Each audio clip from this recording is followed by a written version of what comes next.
മുന്നോട്ടുള്ള പോക്കിൽ ഇന്ത്യയിൽ ലക്ഷക്കണക്കിന് നേഴ്സുമാരെ ആവശ്യമുണ്ട്, ഡോക്ടർമാരെ ആവശ്യമുണ്ട് കേട്ടോ. തീർച്ചയായിട്ടും ഡോക്ടർമാരെയും വേണം, നേഴ്സുമാരെയും വേണം. അതുകൊണ്ട് അങ്ങ് ഈ അനുപാതത്തിലാണ് നിൽക്കുന്നതെന്നുള്ള കാര്യം യാതൊരു അടിസ്ഥാനമില്ലാത്ത കാര്യമാണ്. തീർച്ചയായിട്ടും അതാണ്. ഡോക്ടർ ബൽരാമൻ, ഈ അനുപാതത്തെക്കുറിച്ച് നിങ്ങളുടെ കമ്മിറ്റി ഇത് ഞങ്ങൾ ഇതിനെപ്പറ്റി സ്റ്റഡി ചെയ്തിട്ട് വളരെ ഭംഗിയായി പഠിച്ചിട്ടാണ് ഞങ്ങൾ ഈ റിപ്പോർട്ട് സമർപ്പിച്ചിട്ടുള്ളത്. ഇതിൽ ഇപ്പോഴേ ഡോക്ടർ പറഞ്ഞതുപോലെ ഞങ്ങൾക്ക് പ്രത്യേകം we have no axe to grind. അത് പറയാൻ പറ്റത്തില്ല, നമുക്ക് സംശയമുണ്ട്. ആരെങ്കിലും അടുത്ത നേഴ്സുമാരുണ്ടോ? ഇല്ല, ആരുമില്ല. ഇല്ല. സാറിന് സ്വകാര്യ മേഖലയെ കുറിച്ച് വ്യക്തമായിട്ടുള്ള അഭിപ്രായങ്ങൾ ഉണ്ട്, ഇല്ലെന്ന് പറയാൻ പറ്റുമോ? അല്ല, എല്ലാ കാര്യത്തെ പറ്റിയും അഭിപ്രായമുണ്ട്. കുറെ അല്ലല്ല ഡോക്ടർ ബൽരാമനെ എനിക്ക് തോന്നുന്നതേ പക്ഷെ സാമൂഹികമായ കാഴ്ചപ്പാടുണ്ടല്ലോ നമുക്കൊക്കെ. കേരളത്തിൽ ഇന്ന് കാണുന്ന ഈ പച്ചപ്പ്, ഞാൻ നേഴ്സുമാരുടെ പക്ഷം പിടിക്കുന്നതെന്നറിയാമോ? ഇന്ന് കാണുന്ന ഈ സമൂഹത്തിലെ നമ്മുടെ ഈ പച്ചപ്പുണ്ടല്ലോ, ഒരു 10-30 വർഷമായിട്ട് കേരളത്തിൽ നിന്ന് പുറത്തു പോയ നേഴ്സുമാർ ഇങ്ങോട്ട് അയച്ച പണം കൊണ്ടാണ്.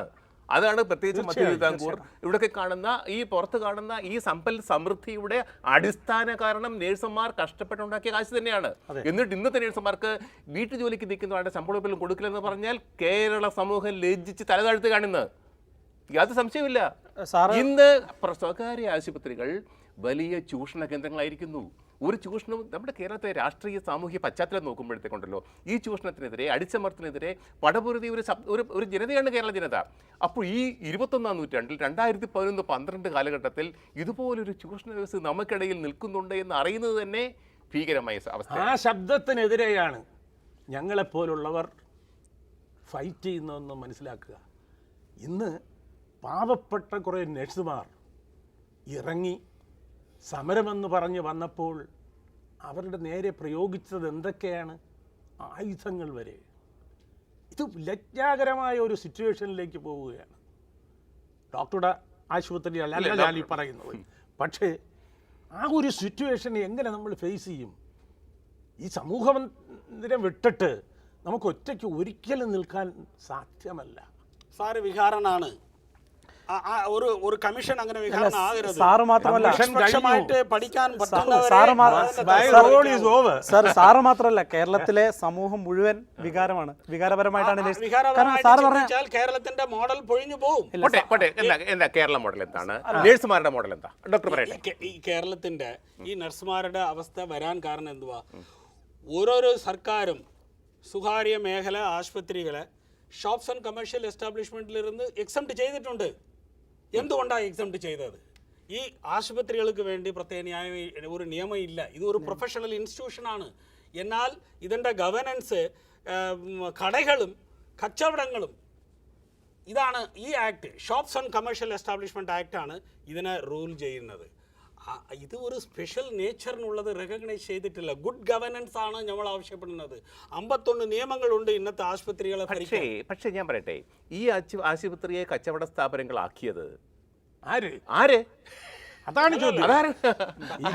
കച്ചവട സ്ഥാപനങ്ങളാക്കാൻ ആളുകൾക്ക് പറ്റി. ഈ ആശുപത്രിയുടെ മുകളിൽ സെയിൽസ് ടാക്സ്, ഈ ആശുപത്രിയുടെ മുകളിൽ ലക്സറി ടാക്സ്, ഈ ആശുപത്രിക്ക് വെള്ളം തരുന്നത് കമേഴ്ഷ്യൽ റേറ്റ്, ഈ ആശുപത്രിക്ക് ഇലക്ട്രിസിറ്റി തരുന്നത് കമേഴ്ഷ്യൽ റേറ്റ്. ഞങ്ങളെ പെടുത്തിയിരിക്കുന്നത് കൺസ്യൂമർ പ്രൊട്ടക്ഷൻ ആക്ട് ആണ്. പിന്നെ ഇതെല്ലാം നമുക്ക് വരുന്നത് കോടതിക്ക് പോയാൽ ഇറ്റ് ഈസ് എൻ ഇൻഡസ്ട്രി. ആ കൂടി കുറയ്ക്കാവുന്ന നേഴ്സുമാരുടെ ശമ്പളം, അതാണ് സ്ഥിതി. അതല്ല ഞാൻ പറയുന്നത്. പലർക്കും മിസ്അണ്ടർസ്റ്റാൻഡിംഗ് ഉണ്ട്. IMAയുടെ സ്റ്റാൻഡ് ആന്റി നഴ്സ് അല്ല, ആന്റി സാലറി അല്ല. അത് ആദ്യം മനസ്സിലാക്കുക. ബട്ട് പ്രോബ്ലം പഠിക്കുക, ഞങ്ങൾ ശരിയായിട്ടുള്ള രീതിയിൽ ചെയ്യുക. ഞങ്ങൾ IMAയ്ക്ക് എതിരല്ല. അങ്ങനെയാണെങ്കിൽ സാറൊക്കെ നേതൃത്വം കൊടുക്കുന്ന IMA ഒരു കാര്യം ചെയ്യാമോ? നിങ്ങൾ ഈ 4, 5, 10 ലക്ഷം രൂപ മാസം ശമ്പളം വാങ്ങുന്ന ഡോക്ടർമാരുടെ ശമ്പളം വെട്ടിക്കുറച്ച് IMA ഒരു തീരുമാനം ഉണ്ടാക്കുക. ഇനി മുതൽ ഡോക്ടർമാരുടെ ശമ്പളം 40,000 രൂപ നിങ്ങൾക്ക് ഇഷ്ടമുള്ള. ഞങ്ങൾ IMAയ്ക്ക് എതിരല്ല, IMAയുടെ നിലപാടിന് എതിരല്ല. എങ്കിൽ നിങ്ങൾ ഈ ലക്ഷക്കണക്കിന് ഡോക്ടർമാർക്ക് ശമ്പളം കൊടുക്കുന്ന വെട്ടിക്കുറിച്ച് നിങ്ങളൊരു സാലറി സ്കെയിൽ ഉണ്ടാക്കി അതും കൂടെ നഴ്സുമാർക്ക് കൊടുത്തുകൊണ്ട് ഒരു സാമൂഹിക സന്തുലിതാവസ്ഥ ആരോഗ്യ മേഖലയിൽ ഉണ്ടാക്കും. അതിന് നിങ്ങൾ അർത്ഥമില്ല. കാരണമുണ്ട്. കാരണം ഇത് താങ്കൾ ഇതേ പഠിത്തമും ഇതേ പ്രവർത്തനവും വയ്ക്കുന്ന സർക്കാർ ഡോക്ടർമാർ വാങ്ങുന്ന ശമ്പളത്തെയാണ് താങ്കൾ കമ്പയർ ചെയ്യേണ്ടത്. സ്വകാര്യ മേഖല വ്യത്യാസമാണെന്നുള്ളത് ഞാൻ നേരത്തെ പറഞ്ഞു. മൊത്തം 2500 കാർഡിയോളജിസ്റ്റേ ഉള്ളൂ ഈ ഇന്ത്യ രാജ്യത്തിൽ. അതിനകത്ത് ഇൻ്റർവെൻഷൻ ഇൻ്റർവെൻഷൻ പറഞ്ഞാൽ ആൻജിയോപ്ലാസ്റ്റി ചെയ്യാൻ പറ്റുന്ന ഒരു ഏതാണ്ട് 50% ആൾക്കാരേ ഉള്ളൂ. അപ്പോൾ ആ 50% ആൾക്കാരുടെ ഡിമാൻഡ് എന്തുമായിരിക്കും? അപ്പോൾ അവർക്ക് ആവശ്യക്കാരുണ്ട്, അത്രയും പേഷ്യൻസ് ഉണ്ട്. അതിനായി ചെയ്യേണ്ടത് ഇത് 1000 ഡോക്ടർമാരെ 50,000 ഡോക്ടർമാരാക്കിയാലേ അതങ്ങ് കുറയത്തുള്ളൂ. ആരാ വലുതാന്നെ? കോർപ്പറേറ്റ് ഹോസ്പിറ്റൽസാ വലുതാന്നെ. താങ്കൾ തന്ന റിപ്പോർട്ട് കൊണ്ട് ഇവിടെ കോർപ്പറേറ്റ് ഹോസ്പിറ്റൽസാ ഉണ്ടാകാൻ സാറൊരു കാര്യം മനസ്സിലാക്കണം. ചെറിയ ക്ലിനിക്കുകളും ഈ ചെറിയ മീഡിയം ഹോസ്പിറ്റൽസും കേരളത്തിൽ ഇല്ലാതാവും.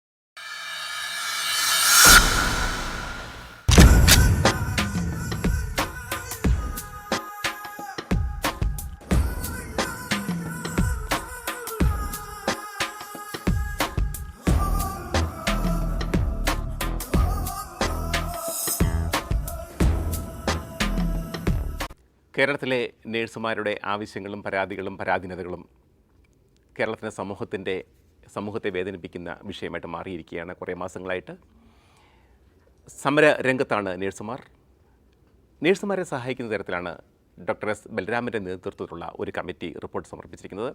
ആ റിപ്പോർട്ടിൻ്റെ പശ്ചാത്തലത്തിൽ കേരളത്തിലെ നേഴ്സുമാരുടെ വിവിധ പ്രശ്നങ്ങളെക്കുറിച്ച് നാം പഠിക്കുകയാണ്. നമ്മുടെ ഇന്നത്തെ ചർച്ചയിൽ പങ്കെടുക്കുന്നത്, വട്ടമേശയുടെ ഇന്നത്തെ ചർച്ചയിൽ പങ്കെടുക്കുന്നത് doctor S Balaraman committee chairman. അദ്ദേഹം കൊച്ചിൻ യൂണിവേഴ്സിറ്റിയുടെ മുൻ വൈസ് ചാൻസലർ ആയിരുന്നു. മനുഷ്യാവകാശ കമ്മീഷൻ്റെ ചെയർമാനുമായിരുന്നു കേരളത്തിൽ. രണ്ടാമത് ഡോക്ടർ RV അശോകൻ, പുനലൂർ ദീൻ ആശുപത്രിയുടെ ഉടമസ്ഥനാണ്. ഇന്ത്യൻ മെഡിക്കൽ അസോസിയേഷൻ്റെ ഹോസ്പിറ്റൽ ബോർഡ് ചെയർമാൻ കൂടിയാണ് കേരളത്തിലെ. യുണൈറ്റഡ് നേഴ്സസ് അസോസിയേഷൻ്റെ സംസ്ഥാന എക്സിക്യൂട്ടീവ് കമ്മിറ്റി അംഗം, അതുപോലെ എറണാകുളം ജില്ലാ സെക്രട്ടറി ജിതിൻ ലോഹി എന്നിവരാണ് ഈ ചർച്ചയിൽ പങ്കെടുക്കുന്നത്. ചർച്ചയുടെ രണ്ടാം ഘട്ടം തുടരുന്നു. തീർച്ചയായിട്ടും വട്ടമേശയുടെ ഉദ്ദേശം തന്നെ ഒരു മേശയ്ക്ക് ചുറ്റുമിരുന്ന് നമുക്ക് കാര്യങ്ങളുടെ ആഴങ്ങളിലേക്ക് ഇറങ്ങി പരിശോധിക്കാം, ചർച്ച ചെയ്യാം എന്നുള്ളത് തന്നെയാണ്. ഈ ആശുപത്രികളെല്ലാം ഒന്നായിട്ട് കാണരുത്. ഇതിന് പല കാറ്റഗറി ഉണ്ട്. ഈ കോർപ്പറേറ്റ് ഹോസ്പിറ്റൽസ് ഉണ്ട്, ഡോക്ടർമാരുടെ പ്രൊഫഷൻ അതൊക്കെ അംഗീകരിക്കുന്നു. പക്ഷെ ദിവസേന ഈ ആശുപത്രികൾ വളർന്ന് വലുതായിക്കൊണ്ടിരിക്കുന്നതാണ് നാം കാണുന്നത്. ആരാ വലുതാന്നെ? കോർപ്പറേറ്റ് ഹോസ്പിറ്റൽസാ വലുതാന്നെ. താങ്കൾ തന്ന റിപ്പോർട്ട് കൊണ്ട് ഇവിടെ കോർപ്പറേറ്റ് ഹോസ്പിറ്റൽസാ ഉണ്ടാകാൻ സാറൊരു കാര്യം മനസ്സിലാക്കണം. ചെറിയ ക്ലിനിക്കുകളും ഈ ചെറിയ മീഡിയം ഹോസ്പിറ്റൽസും കേരളത്തിൽ ഇല്ലാതാവും. സാറൊരു കാര്യം മനസ്സിലാക്കുന്നുണ്ട്. അതാണ് സാറ് ജോലി ചെയ്യുന്ന തൊഴിലാളിക്ക് റിപ്പോർട്ടാണ് തന്നിരിക്കുന്നത്. ആന്റി പേഷ്യന്റ് റിപ്പോർട്ടാണ്. സാറൊരു കാര്യം മനസ്സിലാക്കേണ്ടതുണ്ട്. ജോലി ചെയ്യുന്ന തൊഴിലാളിക്ക് ശമ്പളം കൊടുക്കാതല്ല ഏത് ചെറിയ സ്ഥാപനമാണെങ്കിലും നടത്തിക്കൊണ്ടുവന്നത്. അങ്ങനെ തൊഴിലാളിക്ക് അല്ലെങ്കിൽ ഏതൊരു നേഴ്സിനാണെങ്കിലും ആർക്കാണ് ശമ്പളം കൊടുക്കാൻ കഴിയില്ലെങ്കിൽ നിങ്ങൾ അടച്ചുപൂട്ടണം. സുഹൃത്തെ, ഞാൻ അതല്ല പറഞ്ഞേ. തൊഴിലാളിക്ക് ശമ്പളം കൊടുക്കാൻ കഴിയാത്ത സ്ഥാപനം നിങ്ങൾ നടത്തിക്കൊണ്ടുവരുന്നതായിരുന്നു. വൈഡറായിട്ടുള്ള പ്രശ്നം നമ്മൾ ആവശ്യപ്പെടുന്നത് ഈ കമ്മിറ്റി പോരാ. ഈ കമ്മിറ്റി ചെയ്തിട്ടുള്ള കാര്യങ്ങളും പോരാ, അവരുടെ ടേംസ് ഓഫ് റെഫറൻസും പോരാ. സർക്കാരിനെങ്കിലും അടിയന്തര ഒരു കമ്മിറ്റി കുറേ കൂടെ ബ്രോഡർ വിഷൻ വെച്ചിട്ട് എല്ലാ പ്രശ്നങ്ങളും പരിഗണിക്കണം. അല്ലാതെ മാത്രമല്ല അവരുടെ പ്രശ്നം പരിഗണിക്കണം. അതിന് എതിരല്ല നമ്മൾ. തെറ്റായ പ്രീ കൺസീവ്ഡ് നോഷൻസും ആയിട്ടാണ് ഈ സംഭാഷണം നടക്കുന്നത്. ഇതിൽ ഞങ്ങളിവിടെ പറഞ്ഞിരിക്കുന്ന 12,900 ആണ് ബേസിക് പറഞ്ഞിരിക്കുന്നത്. അതുമുതൽ അങ്ങോട്ട് 280 രൂപ ഇൻക്രിമെൻറ്റും, അങ്ങനെ ആ സ്റ്റേജ് ബൈ സ്റ്റേജ് ആയിട്ട് ഈ 15,000 13,000 രൂപ കൊടുത്തു കഴിഞ്ഞിരുന്ന ഏത് ആശുപത്രിക്കാണ് കുഴപ്പം വരുന്നത് ഈ രാജ്യത്ത്? ഒരു ആശുപത്രിക്ക് ഒരു കുഴപ്പവും വരില്ല. ഇത് നഴ്സിംഗ് കെയർ ഈടാക്കുന്നുണ്ട്. കാശ് ഈടാക്കിയിട്ടത് ഇവർക്ക് കൊടുക്കുന്നില്ല എന്നുള്ളതാണ്. സാർ, ഇത് സമരത്തിന് ശേഷം ഉണ്ടായ യഥാർത്ഥ വസ്തുത ഞാൻ പറഞ്ഞുതരാം. ഹോസ്പിറ്റൽ മാനേജ്മെൻറ്റ് കുറേ ഹോസ്പിറ്റലിൽ സമരം നടന്നു. അപ്പോൾ സമരം ഉണ്ടായപ്പോൾ ഇവരെങ്ങനെയാണ് ഇപ്പോൾ മാനേജ് ചെയ്യുന്നത് അറിയും? ഇപ്പോൾ 1500ഓളം സ്റ്റാഫ് ഉണ്ടായിരുന്ന ഹോസ്പിറ്റലിൽ ഇപ്പോൾ 800-1000ഓളം സ്റ്റാഫുള്ളൂ. സ്റ്റാഫിനെ പകുതിയായിട്ട് വെട്ടിക്കുറച്ചു. പേഷ്യൻ്റെ ബില്ല് 50% കൂട്ടി. അതായത് 300 രൂപ കൺസൾട്ടേഷൻ വാങ്ങിക്കുന്ന 600 രൂപയ്ക്ക്. ഇങ്ങനെ എല്ലാ പ്രൊസീജിയറിലും കൂട്ടി. പക്ഷേ ഉണ്ടായിരുന്ന നഴ്സുമാരെ വെട്ടിക്കുറച്ച് അധികം പേഷ്യൻസിന് ഇട്ട് കൊടുക്കും. സർക്കാരിന് പറയാമെന്നുള്ളത് താങ്കൾ മിനിമം വേജസ് കൊടുക്കുക എന്നുള്ളത് മാത്രമേ ഉള്ളൂ. ഞങ്ങൾക്ക് പറയാനുള്ളത് നഴ്സസോട് ഇപ്പോൾ ഉള്ള സാഹചര്യത്തിൽ എന്താ സാഹചര്യം? ഒരുപാട് സർപ്ലസ് ഓഫ് നഴ്സസ്. ആ ഒരു സാഹചര്യത്തിൽ ഈ മിനിമം വേജസ് ആക്ടിൽ നിന്ന് താങ്കൾ പുറത്തു പോയാൽ പ്രൈവറ്റ് സെക്ടറിൻ്റെ സകല ഫോഴ്സസും നഴ്സസിനെ നശിപ്പിക്കും. യഥാർത്ഥത്തിൽ ഇപ്പോൾ ഉള്ള സോഷ്യൽ സെക്യൂരിറ്റി നെറ്റ് അവർക്ക് മിനിമം വേജസ് ആക്ട് ഉണ്ട്, പ്രോവിഡൻറ്റ് ഫണ്ട് ഉണ്ട്, ഗ്രാജുവേറ്റി ഉണ്ട്, ESI ബെനിഫിറ്റ് ഉണ്ട്, പിന്നെ ലേബർ വെൽഫെയർ നിയമത്തിലെല്ലാം ഉണ്ട്. പക്ഷെ ഇതൊന്നും നടപ്പാക്കിയിട്ടില്ല. അത് ആരുടെ കഴിവ് കേടാ? എൻ്റെ ആശുപത്രിയിൽ ഇതെല്ലാം കൊടുക്കുന്നുണ്ട്. നിങ്ങൾ എല്ലാവരും വന്ന് എപ്പോൾ വേണമെങ്കിലും ഒരിക്കലും സാർ ഇങ്ങനെ നമ്മളൊരു ചർച്ചയിൽ ഞാൻ പറഞ്ഞു വരുന്ന കാര്യം ഹോസ്പിറ്റൽ മാത്രം ഞാൻ പറഞ്ഞു വരുന്ന കാര്യം ഇതെല്ലാം വ്യവസ്ഥാപൂർവമുള്ളതാണ്. മിനിമം വേജസ് എങ്ങനെ കൊടുക്കണം എന്നുള്ളത്, കലോറിക് ഇൻടേക്ക്, ക്ലോത്ത്, എന്റർടൈൻമെന്റ്, എല്ലാ കാര്യങ്ങളും അതിനകത്തുണ്ട്. അല്ലാതെ ഇങ്ങനെയുള്ള ഒരു അടിസ്ഥാനപരമായിട്ട് ഒരു സ്ട്രക്ചർ ഇല്ലാതെ നമുക്ക് ഒരു ഇതങ്ങ് അക്സെപ്റ്റബിൾ അല്ല. ഡോക്ടർ വിഷമിക്കണ്ട. ഇപ്പൊ തന്നെ നഴ്സുമാരുടെ കൂടുതൽ കോളേജുകളിലൊക്കെ ഉണ്ടല്ലോ അപേക്ഷ കൊടുക്കുന്നതിന്റെ എണ്ണം കുറഞ്ഞു. ഈ വർഷം വരാൻ പോകുന്നത് നഴ്സുമാർ നഴ്സിംഗ് പഠിക്കാൻ എൻ്റെ കുട്ടികളെ വിടണ്ട എന്ന് രക്ഷിതാക്കൾ തീരുമാനിച്ചു തുടങ്ങി. അപ്പോൾ അടുത്ത ഒരു 4-5 വർഷം കൊണ്ട് കേരളത്തിൽ അടുത്തൊരു 10 വർഷം കൊണ്ട് കേരളത്തിൽ നഴ്സുമാരുടെ എണ്ണം തുലോം കുറയും. ഒരു കാലത്ത് കേരളത്തിന്റെ സമ്പൽ സമൃദ്ധ നട്ടല്ലായിരുന്ന നഴ്സുമാരുടെ വിഭാഗം അതിൽ നമുക്കും ഇല്ലാതെ പോകണം. അപ്പോൾ നിങ്ങൾ 50,000 രൂപ കൊടുത്താലും നഴ്സിന് കിട്ടാത്ത അവസ്ഥ വരും. അത് ഈ സമീപനം ശരിയല്ല, സാറിൻ്റെ സമീപനം ശരിയല്ല. ഇവർക്ക് കൊടുക്കുന്നതിൽ നമുക്ക് ആർക്കും വിരോധമല്ല. പക്ഷേ ഈ റിപ്പോർട്ട് ഒരു ഷാലോ റിപ്പോർട്ടാണ്. ഇതിൻ്റെ അടിസ്ഥാനത്തിൽ ചെയ്യരുത്. സമ്പൂർണ്ണമായിട്ട് പഠിച്ചിട്ട് എല്ലാ കാര്യങ്ങളും അറിഞ്ഞിട്ട് വേണം, മേഖല തളരാതും വേണം. ഇല്ല, ഞാൻ പറയാം, ഇന്ന് കേരളത്തിൽ ഒരു വലിയ ചൂഷക വർഗമായിട്ട് ആശുപത്രി ഉടമകൾ മാറിയിരിക്കുകയാണ്. അത് ഈ ചാരായ കച്ചവടം നടത്തിയിരുന്നവരും കശുവണ്ടി കച്ചവടം നടത്തിയിരുന്നവരൊക്കെ ആശുപത്രി തുടങ്ങി, മെഡിക്കൽ കോളേജുകൾ തുടങ്ങി, നഴ്സിംഗ് കോളേജ് തുടങ്ങി. അവർ കാമ്പറ്റീഷൻ മേടിച്ച് നഴ്സിംഗ് കോളേജിൽ ചേർക്കും. എന്നിട്ട് ശമ്പളം കൊടുക്കാതെ അവരെ തന്നെ ജോലിക്ക് വെക്കും. പഠിക്കുമ്പോൾ തന്നെ ഇവരെ കൊണ്ട് ജോലി ചെയ്യിപ്പിക്കും. ഇങ്ങനെ സർവത്ര ചൂഷണം നിലനിൽക്കുന്ന നടമാടുന്ന ഒരു മേഖലയായി ആശുപത്രി രംഗം, സ്വകാര്യ ആശുപത്രി രംഗം മാറിയിരിക്കുന്നു. എനിക്ക് തോന്നുന്നത് കേരളത്തിൽ പുനലൂരെ ഈ ഡോക്ടർ അശോകന്റെ ദീൻ ആശുപത്രി ഒഴികെ ബാക്കി എല്ലാ ആശുപത്രികളും ഡോക്ടറെ നല്ലൊരു കോംപ്ലിമെന്റ് തീർച്ചയായിട്ടും. വേറൊരു വശം താങ്കൾക്ക് പറയാം. കഴിഞ്ഞ 10 വർഷം കൊണ്ട് ഈ MBBS പഠിച്ച് ഇറങ്ങുന്ന ഡോക്ടർമാർ ക്ലിനിക്ക് തുറക്കണില്ല, ആശുപത്രി തുറക്കണില്ല. അവർക്കെല്ലാവർക്കും അവരുടെ കാര്യം നടന്നാൽ മതി. ഇപ്പം ഞാൻ ആശുപത്രി തുടങ്ങിയതിൽ 50 പേർക്ക് ഞാൻ തൊഴിൽ കൊടുത്തിട്ടുണ്ട്. പക്ഷെ അങ്ങനെയുള്ള കപ്പാസിറ്റി ഉള്ള ആളുകൾ ക്ലിനിക്ക് തുറക്കണില്ല. ആ ഫാമിലി ഫിസിഷ്യൻ കോൺസെപ്റ്റ് ഇല്ല. എല്ലാവർക്കും അങ്ങ് കോർപ്പറേറ്റ് ഹോസ്പിറ്റലിൽ പോയി ജോലി ചെയ്താൽ മതി. ആ രീതിക്ക് പോകാനുള്ള കാരണം അങ്ങനെയുള്ള ഒരു അന്തരീക്ഷം ഇവിടെ ഇല്ല. ഡോക്ടർ അശോകൻ പറഞ്ഞ വേറൊരു കാര്യമുണ്ട് കേട്ടോ. എനിക്ക് തോന്നുന്നു ഡോക്ടർ ബലരാമൻ കമ്മിറ്റി പോലും അതിലേക്ക് കടന്നില്ല. അതായത് കേരളത്തിൽ പലതരം ആശുപത്രിയുണ്ട്. വലിയ ലേക്ക് ഷോർ, തിരുവനന്തപുരത്തെ കിംസ് പോലെയുള്ള വൻകിട ആശുപത്രികൾ, മെഡിക്കൽ കോളേജുകൾ, അതിൻ്റെ വലിയ സെറ്റപ്പ്. അതിന് താഴെയുള്ള ഇടത്തരം ആശുപത്രികൾ ഒരുപക്ഷെ നേരത്തെ അത് വലിയ ആശുപത്രിയിലായിരുന്നിരിക്കണം. പക്ഷേ ഈ വൻകിട ആശുപത്രികൾ വലുതായിട്ട് വളർന്നപ്പോഴത്തേക്ക് ഇതൊക്കെ ഇടത്തരമായി. ഏറ്റവും താഴെയുള്ള 40 ബെഡാണ് ഡോക്ടർ അശോകൻ്റെ പുല്ലൂരിലുള്ള ദീന ആശുപത്രിക്ക്. ചെറിയ ഒരു ആശുപത്രിയാണ്. സാമാന്യം ചെറുതെന്ന് പറയാൻ പറ്റത്തില്ല, എങ്കിലും ഇടത്തരത്തിൽ അതെ. പക്ഷേ ഈ ചുറ്റുപാടുമൊക്കെ ഉണ്ടല്ലോ. ഇപ്പം തിരുവല്ലയിൽ പുഷ്പഗിരി ആശുപത്രി വന്നതോടുകൂടി ചുറ്റുമുള്ള പ്രധാനപ്പെട്ട കുറേ ആശുപത്രി ഉണ്ടായിരുന്നു. ചെങ്ങന്നൂർ സെഞ്ചുറി ഹോസ്പിറ്റലുണ്ട്, തിരുവല്ലയത്തിൻ്റെ മെഡിക്കൽ മിഷനുണ്ട്, ഇപ്പോൾ കോഴഞ്ചേരി ഭാഗത്ത് കുറേ ആശുപത്രികളുണ്ട്. അതിനോട് ചുറ്റുവട്ടത്തുള്ള ആശുപത്രികളൊക്കെ നിഷ്പ്രഭമായിക്കൊണ്ടിരിക്കുകയാണ്. അപ്പം ഒരു മെഡിക്കൽ കോളേജ്, ഒരു ആശുപത്രി, ഒരു കോർപ്പറേറ്റ് ആശുപത്രി ഡോക്ടർ പറഞ്ഞതുപോലെ. അപ്പോൾ ഇനിയും ഈ ഫോർട്ടിസ് പോലുള്ള വൻകിട ആഗോള ചെയിൻ, ഇന്ത്യൻ ബേസ്ഡ് ആയിട്ടുള്ള ആഗോള ചെയിനൊക്കെ കേരളത്തിലെ ചില ആശുപത്രികൾക്ക് വില പറഞ്ഞുകൊണ്ടിരിക്കുക. അതുകൂടെ വരുമ്പോഴത്തേക്കുണ്ടല്ലോ ഈ വലിയ ആശുപത്രികൾ പിന്നെയും വലിയ ആശുപത്രി. അപ്പോൾ ഈ ഒരു സാഹചര്യത്തിൽ ഇപ്പം ചെറിയ ആശുപത്രിക്ക് ഇപ്പം ഈ വലിയ ശമ്പളം കൊടുക്കാൻ പറ്റില്ല. ഞങ്ങൾ പത്രക്കാരുടെ ഈ വേജ് ബോർഡൊക്കെ വരുമ്പോഴത്തേക്ക് പത്രങ്ങളെ വരുമാനത്തിൻ്റെ അടിസ്ഥാനത്തിൽ പലതരത്തിലായിട്ട് ക്ലാസിഫൈ ചെയ്യും. നമ്മളൊക്കെ യൂണിയൻ പ്രവർത്തകരെ നിലയ്ക്ക് സംസാരിക്കും. അപ്പം മനോരമയ്ക്ക് കിട്ടുന്ന ശമ്പളം ആയിരിക്കത്തില്ല, തൊട്ട് താഴെയുള്ള പത്രത്തിന് ക്ലാസിഫിക്കേഷൻ അനുസരിച്ച്. അപ്പോൾ ഒരു ക്ലാസിഫിക്കേഷൻ നടത്തുന്നതും കൂടി ഒരു ശാസ്ത്രീയമായിരിക്കില്ലേ ഇതുപോലുള്ള കാര്യങ്ങൾ ഈ ഒരു പശ്ചാത്തലത്തിൽ നോക്കുമ്പോൾ? തീർച്ചയായും ക്ലാസിഫിക്കേഷൻ നടത്തണം.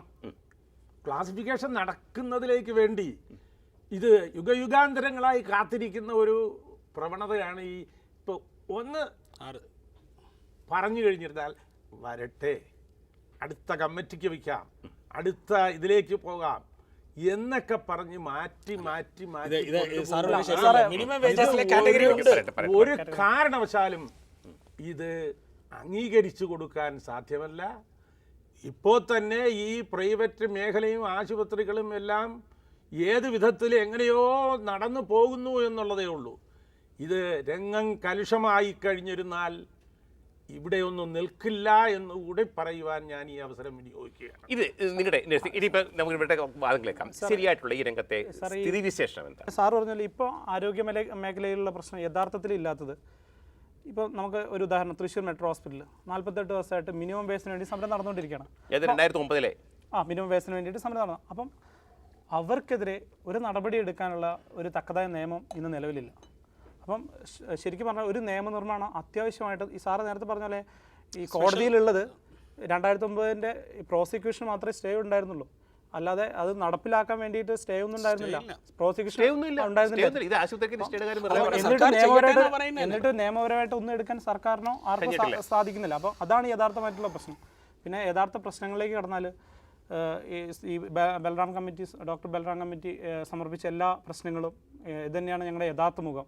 കാരണം തുടർച്ചയായിട്ടുള്ള ജോലി സമയങ്ങൾ, ഒരു സ്ത്രീ ഗർഭിണിയായി കഴിഞ്ഞാൽ വളരെ സാറ് നേരത്തെ പറഞ്ഞ പോലെ ലജ്ജിച്ച് തലയെഴുത്താൻ തോന്നിയ അവസരങ്ങളൊക്കെയാണ് കേരളത്തിൽ ജനിച്ചുപോയി എന്നുള്ള പേരിൽ. കാരണം ഒരു സ്ത്രീക്കുള്ള ഏറ്റവും അവകാശമാണ് പ്രസവിക്കുക എന്നുള്ളത്. അപ്പോൾ ഒരു സ്ത്രീ ഗർഭിണിയായി കഴിഞ്ഞാൽ ജോലിയിൽ നിന്ന് രാജിവെക്കണം. ഇത് കൈകാര്യം ചെയ്തത് മുഴുവൻ ലേബർ മിനിസ്റ്റർ, ഹെൽത്ത് മിനിസ്റ്റർ അല്ല. അവിടെ വന്നത് മുഴുവനും ട്രേഡ് യൂണിയൻ റെപ്രസെൻറ്റേറ്റീവ്സ് ആണ്. പാർട്ടി ബേസ്ഡ്, അവർക്ക് ഓരോരോ പാർട്ടികൾക്കും വ്യക്തി താല്പര്യങ്ങളുണ്ട്.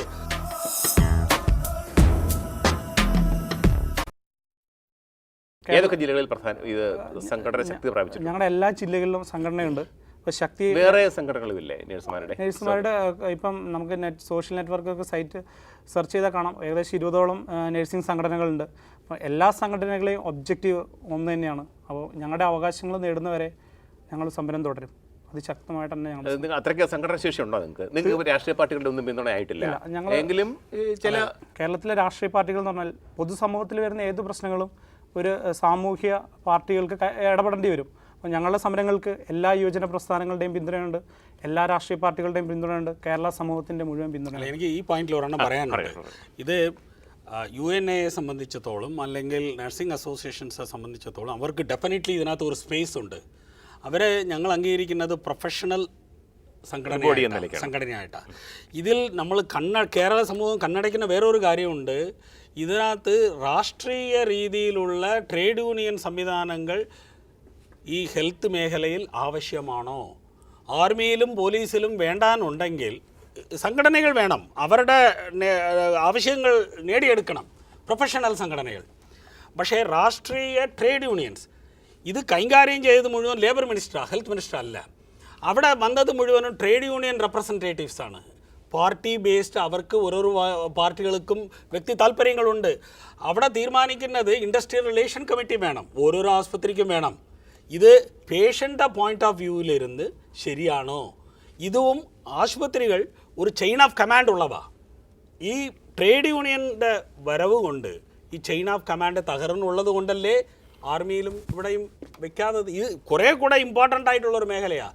ട്രേഡ് യൂണിയൻ സംവിധാനം ഈ മേഖലയിൽ കടന്നു വരുന്നത് ശരിയാണോ എന്നുള്ളത് കേരള സമൂഹം ചിന്തിക്കും. രാഷ്ട്രീയം ഇല്ലാതെ അത് ഇതുപോലുള്ള സംഘടനകളെ ഞങ്ങൾ സ്വീകരിക്കുന്നത്. രാഷ്ട്രീയം ഇല്ലാതെ എന്തെങ്കിലും ഇവിടെ നടക്കും, അത് വേറെ കാര്യം. അത് ആശുപത്രിയിനകം വേണോ വേണ്ടയോ എന്നുള്ളത് തീരുമാനിക്കുക. അല്ല, ആശുപത്രി വേണോ ആശുപത്രിയിനകം വേണോ അന്തിമമായി ജനം തീരുമാനിക്കും.